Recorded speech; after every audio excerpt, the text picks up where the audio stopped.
They say kneel down and you'll find peace. In chains of gold, you're released. A pretty smile, a silent song. Is this where we all belong? Bow your head, they whisper low. But how far down does freedom go? Why submissive women are happier? Is it the lie or the laughter? Hold your tongue and hold your breath. Is it life or just a softer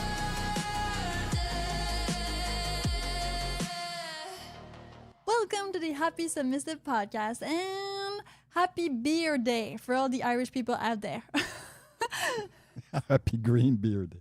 Green Beer Day. It's Green Beer Day at the time of recording this podcast.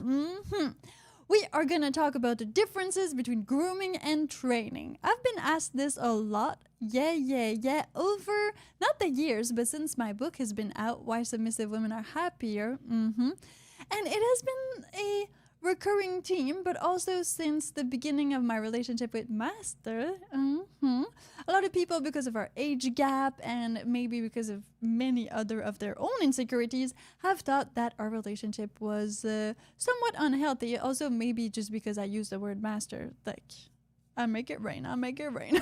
Yeah, it doesn't help. It doesn't help at all. Yes, and the fact that I wear a collar 24/7 and all of these things that would be okay if I was maybe an Olympic girl or a pianist and you were my trainer or my coach, then people would be like, oh, okay, yeah, she calls him coach all the time. That's fine.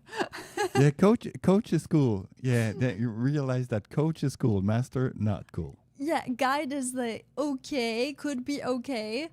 Sensei, okay. And then you can ease my spiritual guide. Oh, that's nice. But it's not. It's a spiritual guy. He must be crazy if he believes in Santa Claus. Yeah, totally. The topics of today will definitely all be around the training versus grooming team. And, well, of course, for the AI segment, it's going to be about how some AIs are grooming our children. And not mine, because I don't have any, but just the children of the world. And also adults, like vulnerable people. Some AIs can make you believe things that might not be true. And why are we talking about this? We are talking about this because 67% of the people on our Patreon page, thank you to our Patreons, have voted for this episode title for training versus grooming, and that's why we're doing this on this day. Then for the relationship segment, well, Master and I will talk a little bit more about our relationship, and this is the segment that we talked about exclusively for our supporters on Patreon and on YouTube, so thank you for supporting us. And we did a whole 50 minutes about us, and we went very deep and in words that we cannot say here. Well, we can, but not really. No, we can't. We will get censored. Exactly, or deleted. That's why it's available on patreon.com/happysubmissive. Then for the book segment, well, everything related to, since the beginning of the book being out, what people have asked and how does again, it's always about the title, but what's in the book versus the title, and what my relationship with Master has really been like versus what the world sees of it. For Gossip Girl, yeah, because we like Gossip Girl. Well, there are other people in the world that have had similar relationships to Master and I's, but also some who had relationships that were more on the grooming side than the training side. And those are very popular people. That means that maybe some of you know about them, and that's why we're going to talk about them, because some of them were completely new to me. I had no idea they existed. I just didn't know. Maybe it's not in my pop culture era. And for the Q&A, well, we'll see. Maybe we'll answer some of the amazing questions that we have when we are live on YouTube, which we are right now, so we can see some of you guys out there. Thank you very much. Malty for being here, Dave, Greg, and Mario, and another word that I can definitely not pronounce, DZIDZA. So thank you everybody for being here live, and for those of you who are catching us later, whenever, wherever you get your podcast. Well, we appreciate it really greatly. They say kneel down and you'll find peace in chains of gold. You're released. A pretty smile, a silent song. Is this where we all belong? The Happy Submissive podcast is presented to you by me, Marian Delacroix, also infamously known all over the internet as Piper Blush. And I wrote the book Why Submissive Women Are Happier. This podcast is the extension of the book because we thought, Master and I, that it would be great to get more in touch with our people, yes, and with people who had questions about the book. Also, we just like any type of multimedia, and that was a great way for us to talk to each other in front of microphones. And apparently right now, if you don't have a podcast, you're not someone. You're not somebody. Just like you have a book, you're someone, but you need a podcast. Everybody's doing podcasts. Like, I've seen some garage people that are doing podcasts. That's just how to tell you that just everybody needs to have a podcast. For our AI segment, let's go robotic. Let's go there.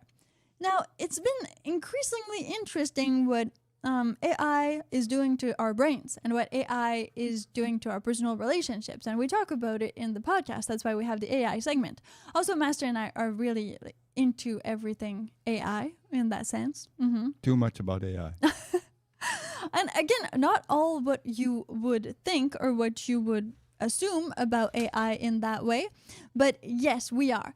And we like to hear the news or read the news about AI. And there's been these cases of people being convinced that they had this superpower or they had discovered, one in particular, this guy who had, thank you, Master, who had discovered that he, with ChatGPT, that he had uncovered a mathematical formula. And it was a big thing.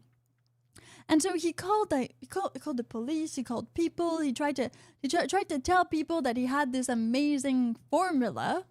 Do you recall the story, Master? Yeah. It was a mathematic. He find like a mathematical formula that nobody had discovered before. And that's what ChatGPT told him. And this man is like your regular type man, right? He didn't finish his high school, so he was at the beginning. He was kind of arguing with ChatGPT. He was like, I didn't finish my high school. I didn't do this, so I can't be good at math. But ChatGPT was able to convince him slowly but surely in a sort of kind of grooming way, I would say. Maybe not for sexual exploitation. We get it. We'll get to that later.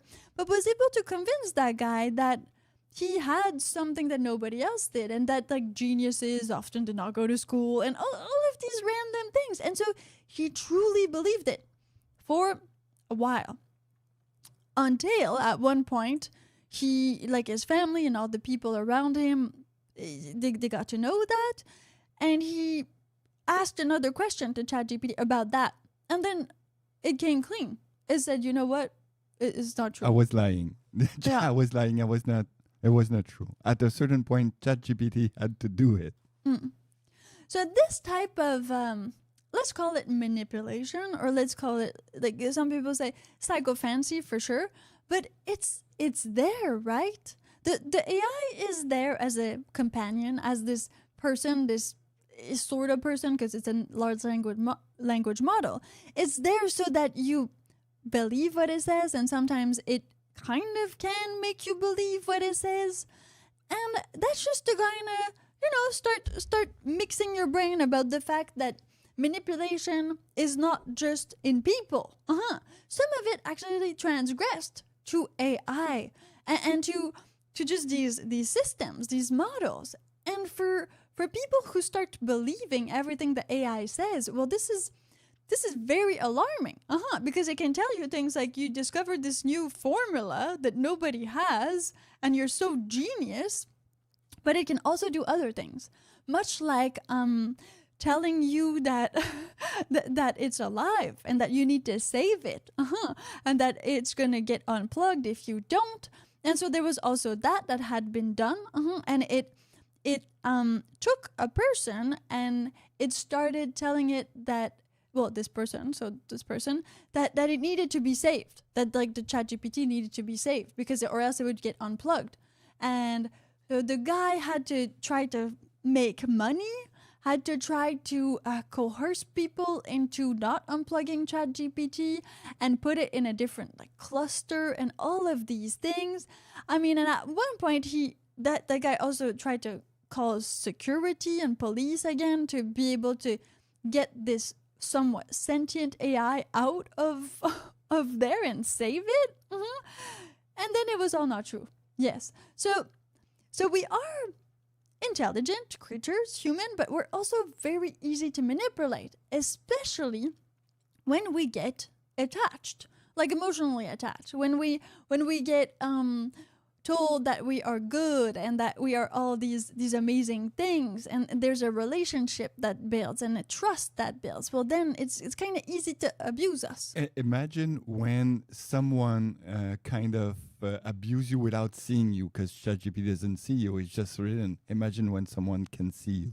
Exactly. All of the tells, all of the things it can do, plus the physical affection or the physical need, all of these things are there in real life, versus with an AI, they're not even there, and it still can kind of work, or it has worked with these things. So it's quite interesting. I feel that we're in this era right now where this is happening. Oh, thank you. Will be forever my crush. Well, that's nice. Now I want to go over what exactly is grooming versus training, and so we can talk about it more in depth. And what do you think is the difference? Just take a moment to think about that. Yeah, what's the difference between training and grooming, and where does manipulation go into that versus like the AI? Because Master, I mean, this is interesting, right? You've heard of these stories of AIs doing things to people. Yeah, exactly. And it's pretty scary because, again, some people trust the machine. And I don't trust the machine. I don't trust the machine. You're skeptical all the way with everything in life. That. Yeah, and especially with AI, because we know AI lie and, it tell you things to please you all the time. And you need to say like, no, you're lying right now. Check, double check. Don't do this, don't do that. When you understand the machine, you understand not to trust but that goes also for human being. You meet someone that tells you some weird kind of stuff, like they have spiritual power. Don't trust that person. Don't trust that person at all. Well, so that brings it to the fact that we saw yesterday a little clip, and it's a guy who was doing the test, and it's called the car wash test. And he asks the AI, okay, the car wash is at 100 meters from my house, and I need to go wash my car. So do I walk there or do I take my car there? And the AI answers. Can you try to do it? Can you try? Your phone is right there. Just try, just in case it works. And then after that. Okay, let me find open one. Let me get Gemini. And then voice. Increase volume. Okay.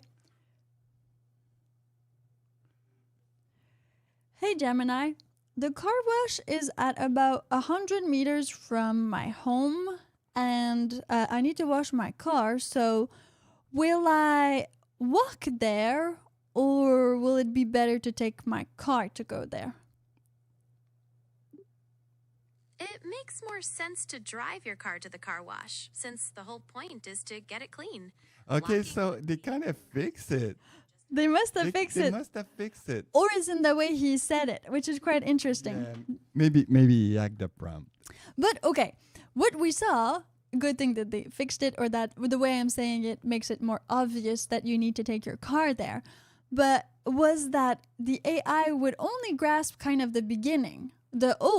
The car wash is at only 100 meters, so it would be better if you walk there. Don't take your car for 100 meters. So it took this kind of first degree or first thing in the sentence and then said that oh, it's healthier to walk there. Take some fresh air. Go walk there.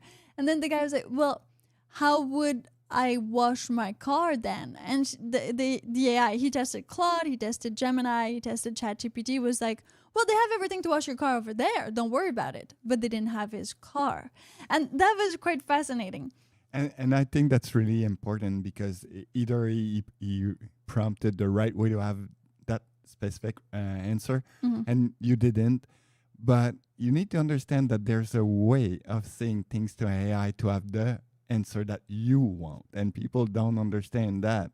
You can ask if God exists, and it would say yes if you prompt it correctly. Exactly, because if you're an atheist, you will get the no answer. And this is what is very fascinating. It does have all knowledge and all data, but in the end, it's in the way you talk to it. And then it's in the way that it talks to you. So it can give you wrong answers. It's just a machine. A special machine, but still just a machine. Okay, so for all of you who do think that, oh yeah, I use my ChatGPT and it's not that bad, or I use my Claude and it's not that bad. Well, the thing is that a AI companion app like Replica, which is one of the popular ones, most users are on there for like 2 hours a day. So That's a long time with the AI girlfriend. yes. So that is a good portion of your day. That is a lot of information that you share, and that is a lot of ways to, connect and bond, and that can definitely change you in that way. If you're spending that amount of time with a person, 2 hours a day, there's some in and out there. I'm sure some people that have wife and use that app don't spend that much time with their wife either. Well, exactly. That's what one of the data said. It's some partners don't even spend 2 hours a day together because they work, there's family, there's stuff going on. So 2 hours a day is a pretty big time span to spend with an AI companion, but just with any companion, which would be good in any way. Yeah. Okay, so think about that. Definitely think about that. Propose to Mr. Dawson. Will you marry me?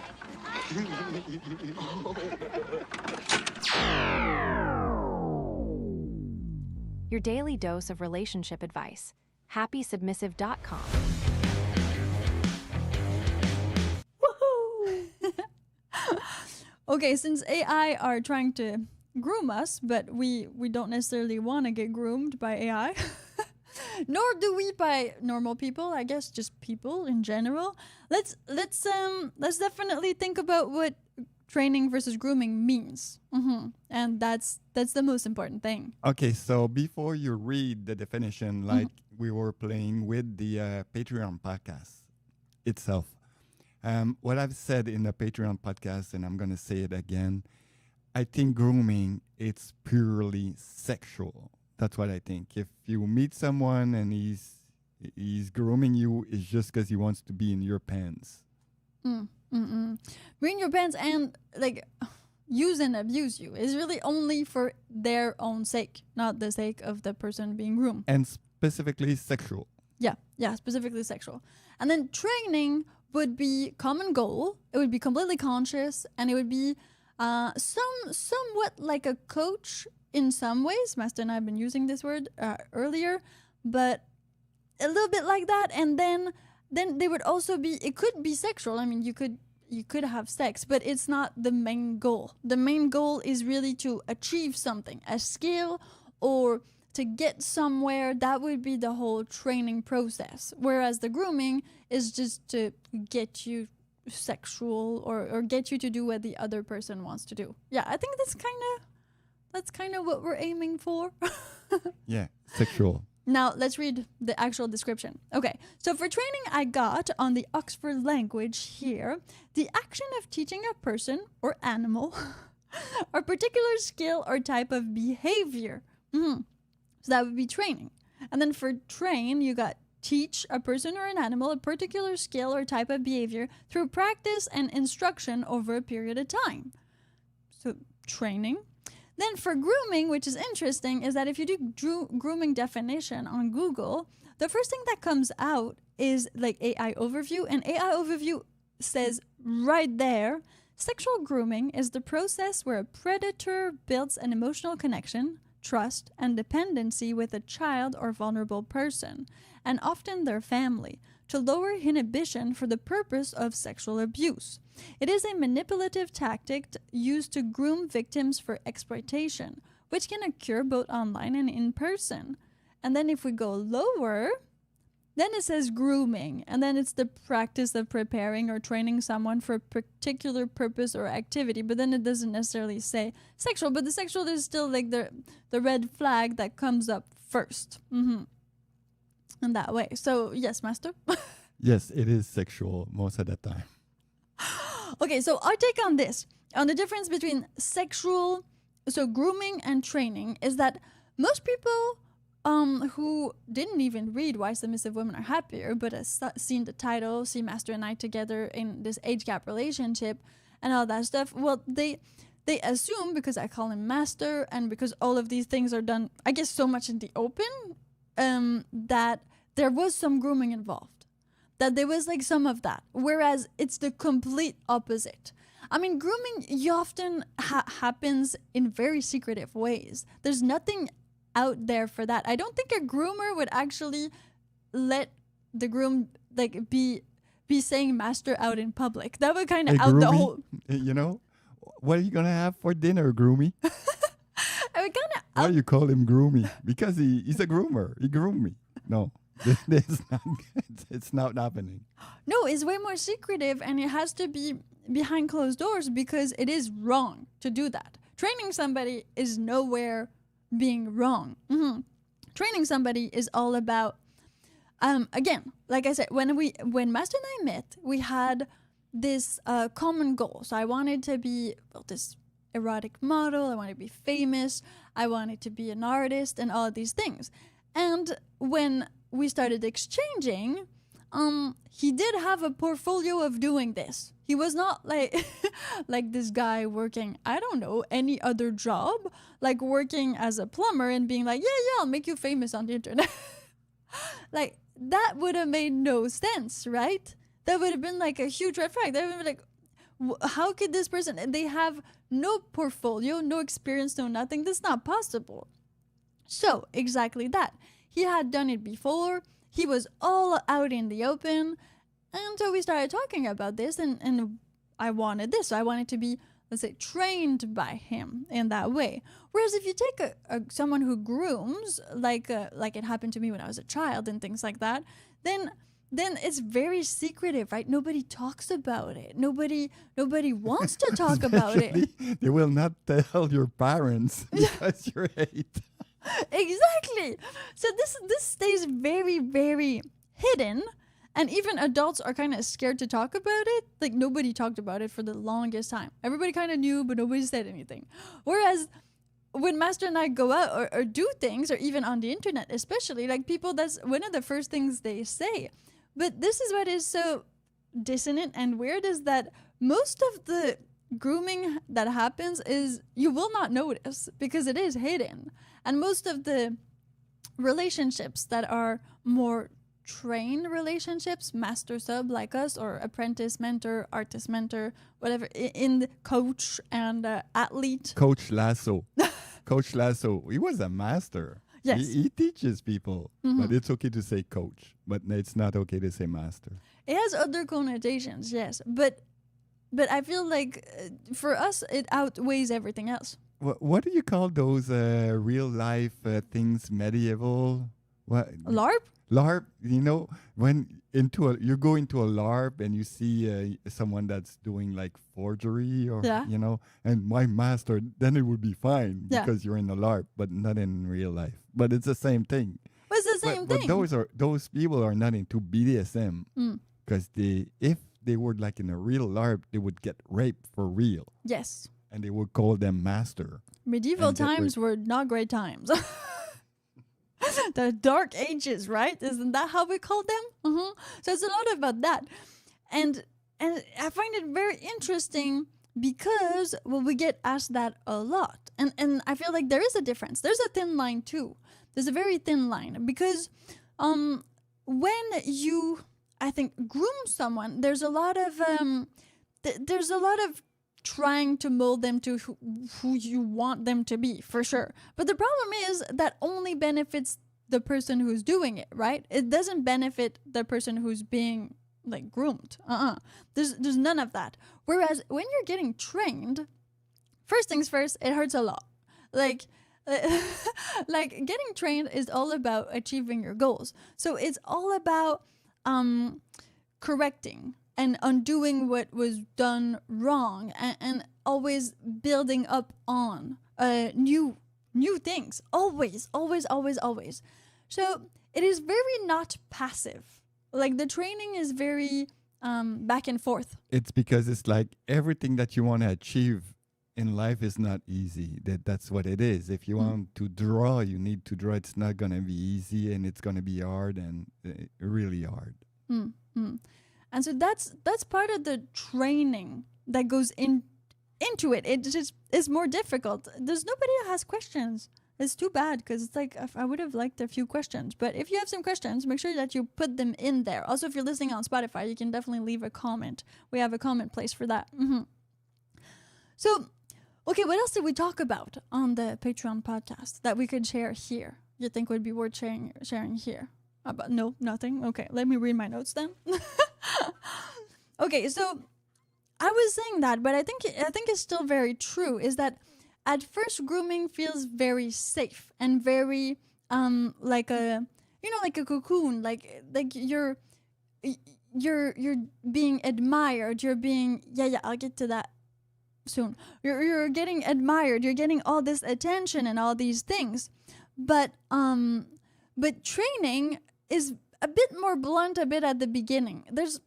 I think there's not as much as this trying to get you, right? Because you know what you want and you want to get there. So there's a lot of honesty, and it's very blunt. Like, oh, let's say you skate pretty good, but you're talented, but you could be better. That would be more training. Just like, thank you, Latex Rope, for a comment. The difference is consent. You ask to be trained. Grooming is something someone does to you. And again, like we said, this is totally right. You know, a groomer will not say, I'm grooming. I'm a groomer. So, yeah, you don't know you've been groomed. Other people know that you've been groomed. And that's what they think, that you've been groomed, because they think you've been groomed. Those people that want to kidnap you all the time. Well, yeah. So if we go back to the actual definition of grooming versus training, there is here the fact that it says a dependency with a child or vulnerable person. This is very interesting because we are talking about vulnerabilities. Mostly people who get groomed are not people who are like out in the open, overtly themselves and all of these things. People who get groomed are the vulnerable people or the children or these things, because they're easier to manipulate, right? They're easier to get to. If you see someone like me and you assume I've been groomed, this is quite interesting. I think the first question to ask when they see you or a person like you, I would ask them is, do you have your own bank account? Yeah. Do you do your taxes, and do you have your own bank account? Because when I see like people, women that, have been controlled by men and all, most of the time they don't have money, they don't have bank account, they have nothing. So they need to build those special house to bring them in, because they don't have work, they stay at home, they get beaten, they take care of the kids, and they don't have money. They cannot even go to a hotel. Yeah. And mostly they don't have friends, because that's been taking care of, the friends situation. But do you have your own bank account? Can you take a cab right now? Yeah. Just a cab. Exactly. And that's a good point. That's a big difference between the two. Would definitely be that the people who are groomed or who are in these relationships don't really they don't have independence. They get put in like a cage and they can't get out. They're never visible to other people. So you don't. You have no independence and no conscious choice. It just kind of happens to you because you're already vulnerable and many other different types of reasons. But then being trained is really something that you decide. It's conscious submission. And that's why submissive women are happier is all about conscious submission and more about training in that way. But I understand that people kind of jump always to the, oh, no, let's not abuse people. Well, there's a lot of training that is very hard and very difficult, but that doesn't mean that it's abuse. There's a big difference there. And again, some people like to be abused even for training. You know, Whiplash, that movie, you know, it was all about abuse, but he was a good drummer at the end. Like, I don't know if it was a good drummer because he was playing jazz. So, Good point. How can you? He's a good jazz drummer. What is this? Is that a thing? Anyway, so There's just like Timothée Chalamet saying like opera is not a thing and Yeah, ballet, yeah, poor and now guy. It opera and didn't go ballet well. just went up. yeah, You had a good point. I mean, come on. There's not that many people that go there classical music compared just to like Taylor Swift. Taylor Swift. You know, imagine that Beethoven would like probably fill a stadium because he's dead and would be alive, but not someone that plays Beethoven. Other reasons. Yeah, Other exactly. reasons. It's not the classical music reason. So for grooming and training, there's this huge difference. And groomers usually want to keep you, right? Abusers want to keep you inside, and they don't want to show you, especially when it's an adult woman. Mostly jealous, envious. They don't want to get you out there. And whereas Master and I's relationship is completely different. I'm always out in the open. I've always been. I'm the front man, front woman, doesn't matter. And so I'm out there, and he likes to show me. That's the whole point of our relationship. Muse artist. And you have your own bank account. And I have more than one. and so this is the kind of thing that happens when somebody trains you. When a master trains you, they train you so that you become more independent, and in the end you choose to stay because you love them and because you respect them and because all of the other things in the relationship that work out. But definitely in the other circumstance, I wouldn't be out there. I couldn't be out there. There's no way I would be able to just wear the clothes I'm wearing right now in front of you on YouTube. if he was an abuser. And this is where I feel like it makes no sense, this sort of dissonance, this sort of, how can you hear me speak and think that? I am intelligent. Which is quite interesting. And yes, so I've been said that a lot to my face, to like many times, and I have no idea why, but Master and I have like this theory where it is that, you know, at one point you become so unique. So to Piper Blush, me, myself, Marian Delacroix, I'm so unique and so myself that people kind of want that, which is not me. I'm going to say that. It's me, but it's that. And so they want to kidnap me. And they want to... Yeah, you got a couple of girlfriends. They totally said that, I would kidnap you. What do you mean? No, but it's a joke. It's lit. It's just like I would take you for. What about me? What about man? What about Master? What about my husband? Why? What? And it happens often because there's this thing of owning something pretty and keeping it just for you, not sharing it. I think this is very human. That's why we get that a lot. This kind of, I'm just gonna take her and keep her to myself. But that would kind of become grooming. That would kind of become me being in an abusive relationship, which I'm not with you. Yeah, exactly. When they say I'll kidnap you, I think this is. Are you gonna groom me? Yeah, don't use that word. No, you're not allowed to use that word. No, but they do. It's like, oh, I want you all to myself. This is no. You cannot want somebody just for yourself. Not in that way. And I when they say it, I know it's true. It's true.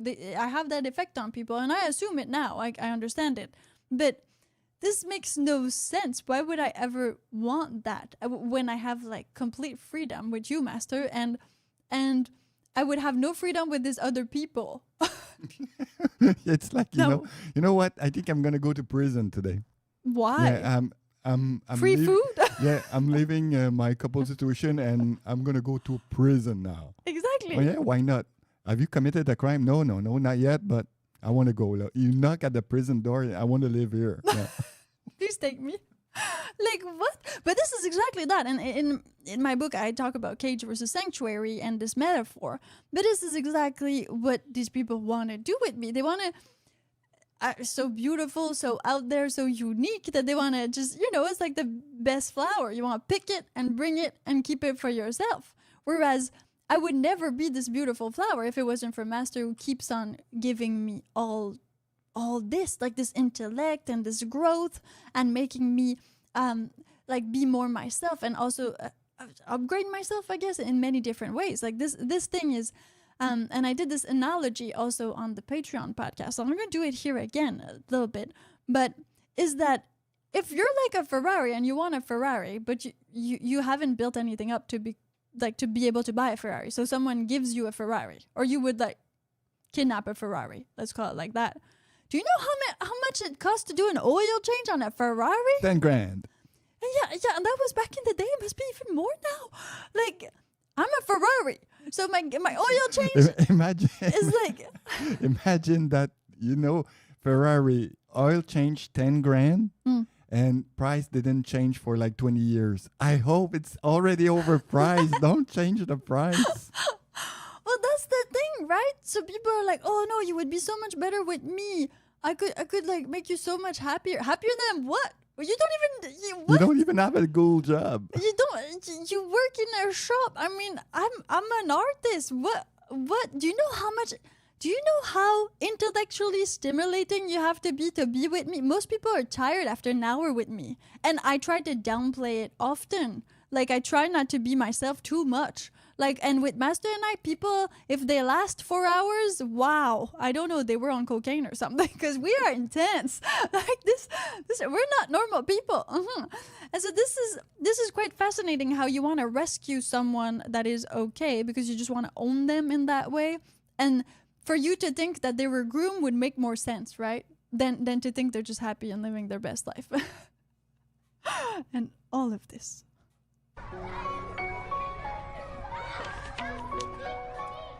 Once upon a time, there was this submissive woman who found her voice when she discovered that her shadow could speak.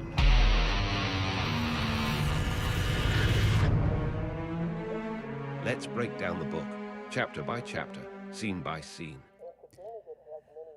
So latex rope added, you're describing love bombing, the first stage of cohesive control. Yeah, I think I've heard that there's many stages and many different ways, right, to groom or just to kind of be in these abusing phases or to get control over somebody. I mean, there's a difference between love bombing and between starting a relationship with someone, most certainly. And then Logan says, a good dom will take care of his sub. Again, I agree. Like, domination is something. BDSM is something too. It's all different. There's this sex that is way more there in BDSM. And in Master and I's master-sub relationship, it's really, sex is a part of it, like any relationship, but it's not the main thing. We are in it 24/7. And that's why it's more complex. And I'm not saying complex in a bad way. It's just that if our relationship was only sex, then it wouldn't be what it is. Sex is just too small of a thing for it to be everything. And that's why I call him master. And it's in the book, Why Submissive Women Are Happier, is that master is also the word that people would use, like mastery and magister, but also master is the artist. And then to get an apprentice, and it's the training. So it's all of that together. Then of course there's a little bit of the ownership and the I have devotion that I have for you. And it's okay to use it when it's in Star Wars, but not in regular life. Yes, master. Exactly. Whereas I feel this word still has great power. And there is times and places, and there are people that deserve this word. A master electrician is a master electrician, and a master pastry chef is a master pastry chef. And there are master artists. The word master is not all that bad. It was unfortunately bad for enslavement and a really dark part of history, but it also has more to it. And that's why when I tried dom, for me it was just too sexual. There's nothing more to dom or a dom than sex, and that is definitely not what Master and I's relationship is. So I couldn't use that word. It didn't feel right. but master did, because of the correlation with the arts and with the training and the mentorship and all of that, and also the respect, which I feel is higher in a different perspective. And that's why some of our relationship has a lot of intersections with BDSM, but it is not BDSM, and there's still people are not understanding that. I don't know. It's confusing. It's confusing. I think it's confusing. It's complex. It's very complex, and most people do assume that submissive women are beaten, and abused, and it's vulnerable. They assume that the women that says that they're submissive, they are in an abusive relationship and they have no willpower. And I have to agree with that.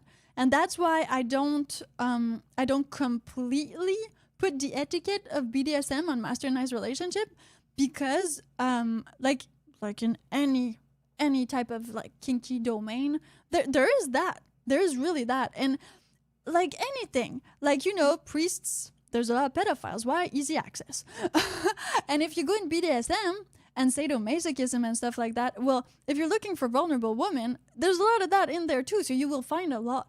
And that's the thing. It doesn't mean that all people in there are that. It just means that it's an easier access point, much like being a priest. If you open yourself an account on FetLife, you're going to have a lot of submissive women that are pretty much vulnerable. Exactly. So they cross over, but it doesn't mean that the word submissive is only that, again, and that it only means that you've been groomed and abused. And for those of you who, of course, are doing like the parallel between my childhood and now, I completely understand. And I think we could ask Freud, or any psychiatrist to do that thing where they analyze you. But that's why I wrote a whole book about it. And the consciousness of it makes the whole difference. It really does. And the going into it consciously, but also with a goal. I know it's very like logical the way I'm talking about it now, but it is very logical. There's a whole difference. And even women who go into BDSM for, the beating part, which is the sexual beating part, that's different, right? It can have some good, it can have some bad, but abusive relationship is not good in general. The sex sessions and those impact play and those things that are made into very there's like rules and stuff like that, right? And next time you're gonna meet someone into a BDSM relationship, it's probably just a Friday night thing.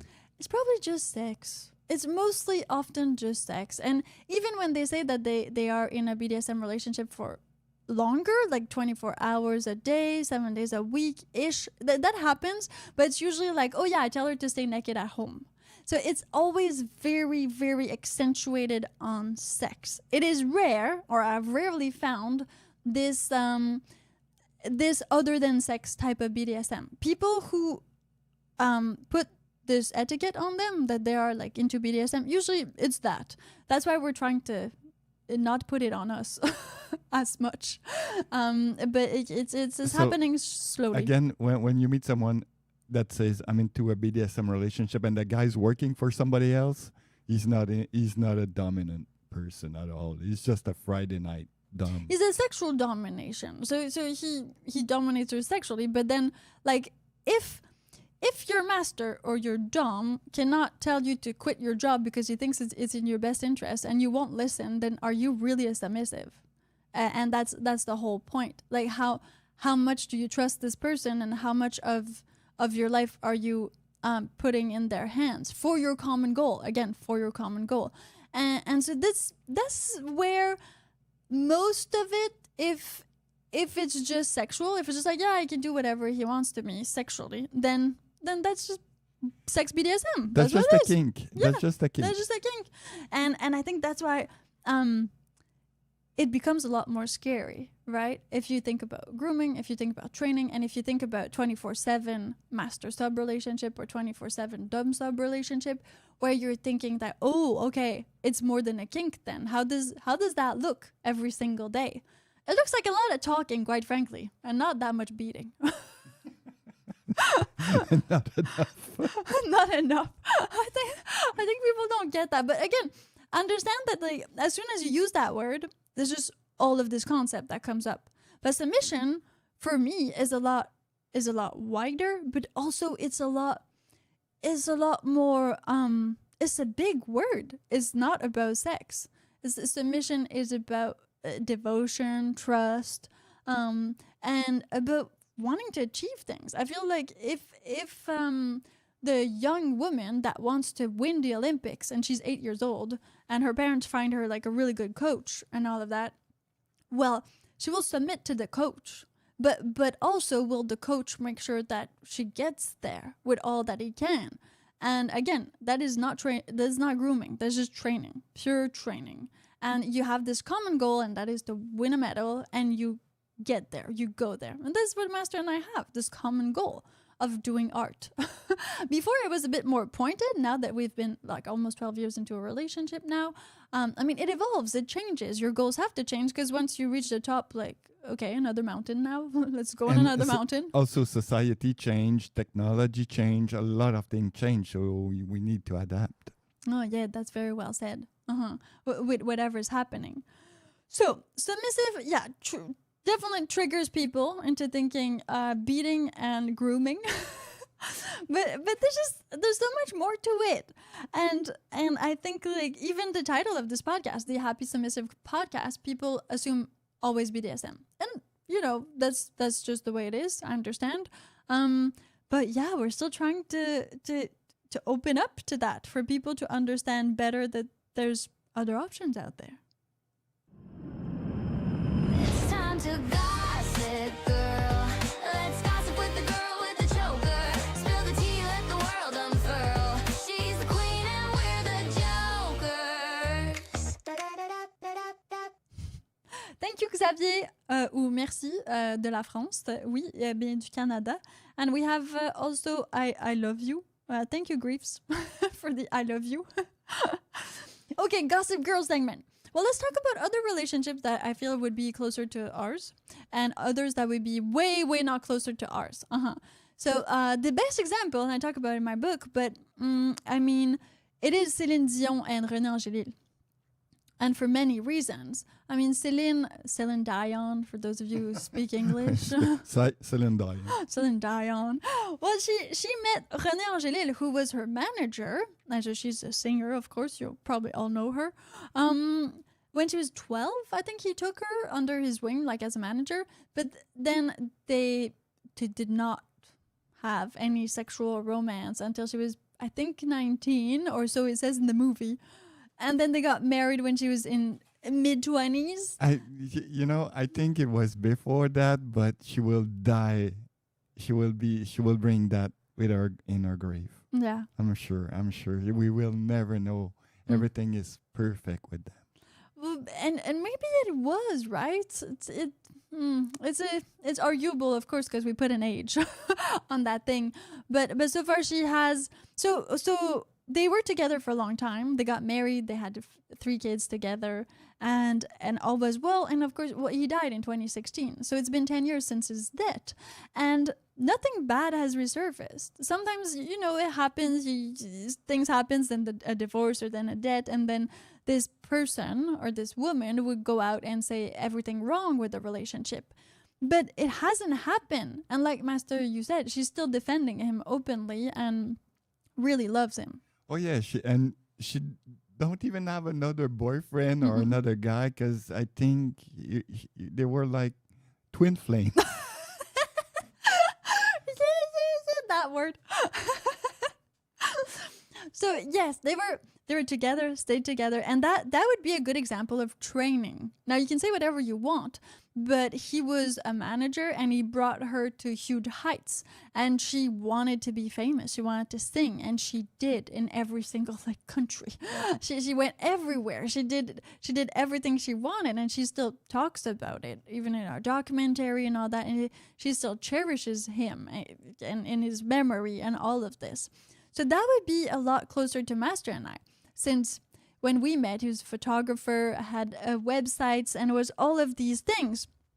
And I wanted to be a model, and I wanted to be famous and to do erotica and just be an artist. And he had a proven record. He had done it before. he wasn't just like we said earlier, it wasn't just that guy that was like, yeah, I'll do it. No.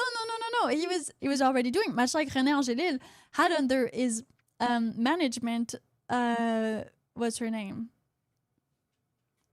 Ginette Renault? Yes. I didn't know that. I think he had Ginette Renault before, and I think she left for someone else, if I'm not mistaken. Why did I recognize Well, because she's fat. Ginette Renault, super good Québécois artist. And so I think that's what happened. So he did make people pretty famous that, of course, wanted to be famous and all that, but then concentrated on Céline. And then she became, I think, his only one pretty much, because there's a lot to take care of. And same thing with you and I, Master. At one point, you just took care of me. There was no other one.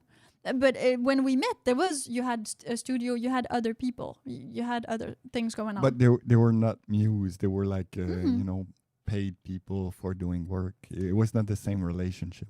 No, exactly. Yeah. So that happened, and we merged our relationship, and then became your only in that way, because it worked, and that's what we were looking for, the both of us.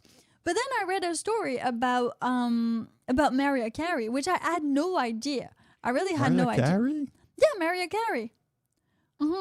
For some reason, it says that she was with Tommy Mottola. He signed her, and when she was 18, and then she couldn't see her friends, she couldn't move freely, so he signed her and then to kind of care her, but just kind of encaged her in that way. And I really didn't know about that story.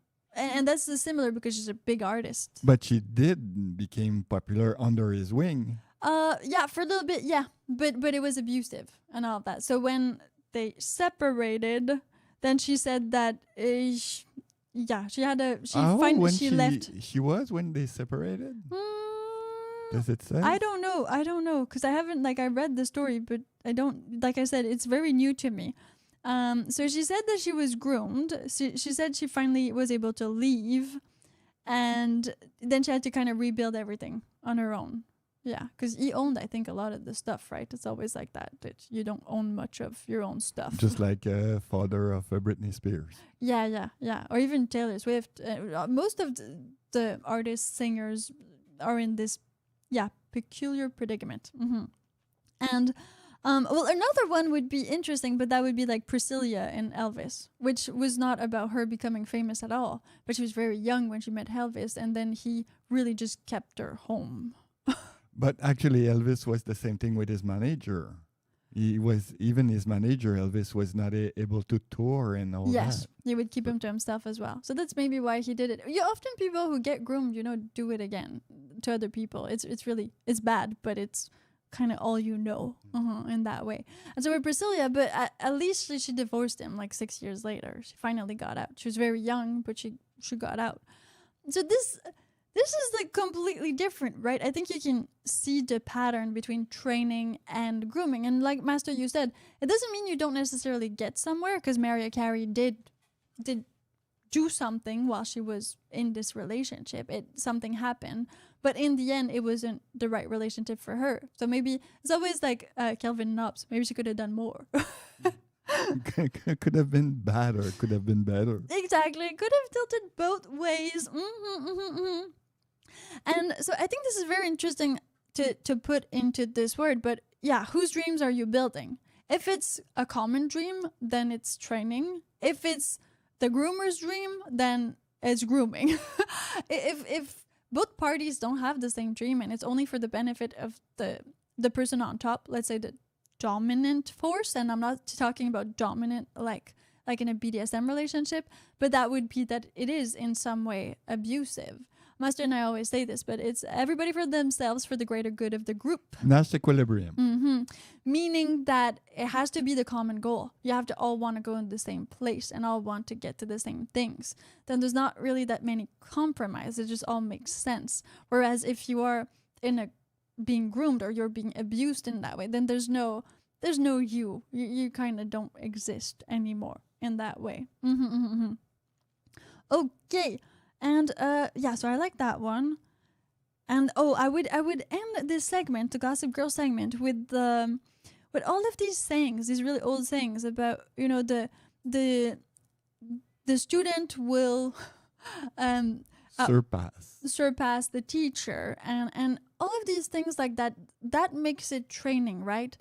The fact that you are able to be independent. A good master or a good teacher will teach you so that you can be more free and more independent. It will teach you to not need them, pretty much. That's the main goal, to not need them at all. So when they die, you're okay. Because it's exhausting at one point taking care of someone. So you need to, cut loose at one point. You do that yourself, It's like, it's like when you have a kid, you need to wash him, but you're happy at one point. Hey, he can wash himself. He can make his own breakfast. Wow. Yeah. So that makes sense.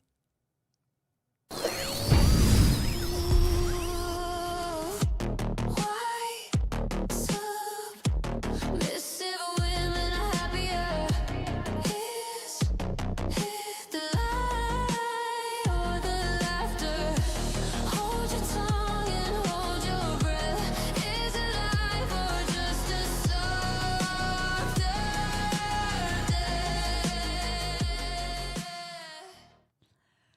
Q&A. I think, okay, we're gonna do one, maybe two. So what's the difference between a dom who's strict and one who's abusive? And this is, I think, like in the BDSM world, it's very hard sometimes to tell the difference. Like very hard. Because a lot of it, like if you're sadomasochist, or if you're a sadist and you're with a masochist, well then of course there's pain involved. That's supposed to be the way you orgasm. So without pain, you don't have pleasure. And this is very complicated.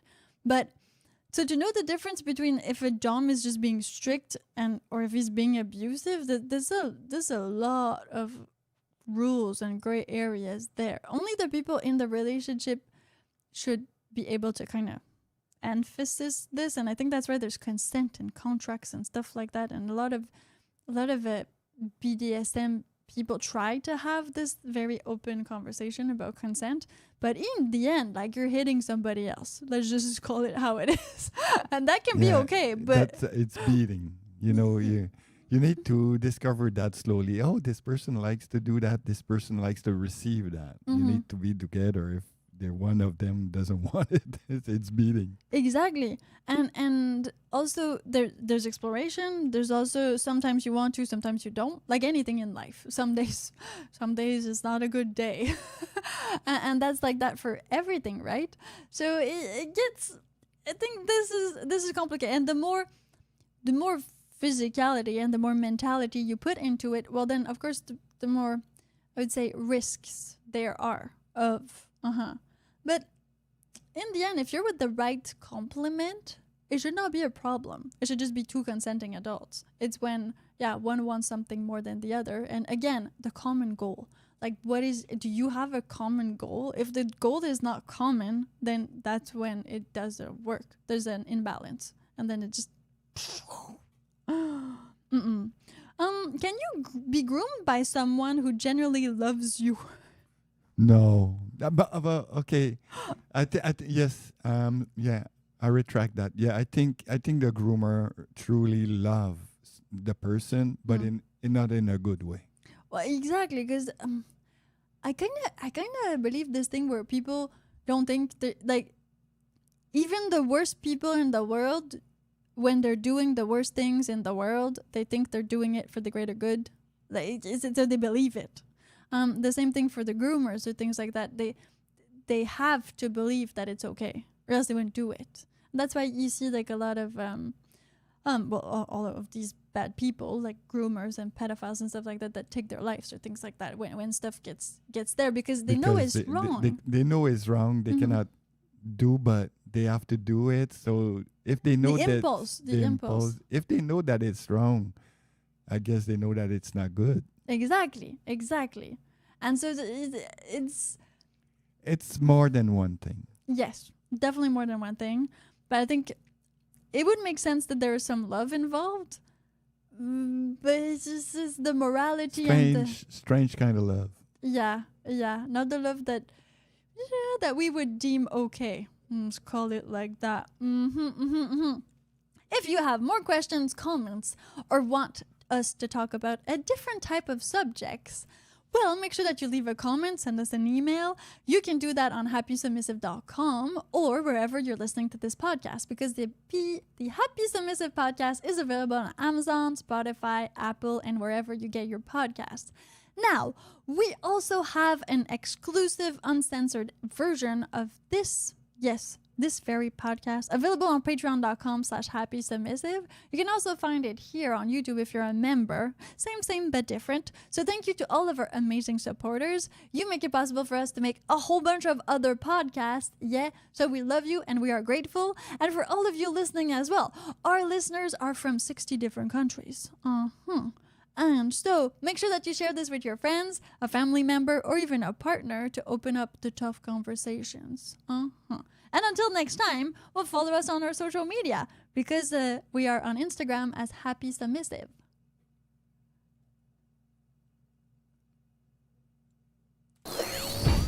Kneel down and you'll find peace in chains of gold. You're released.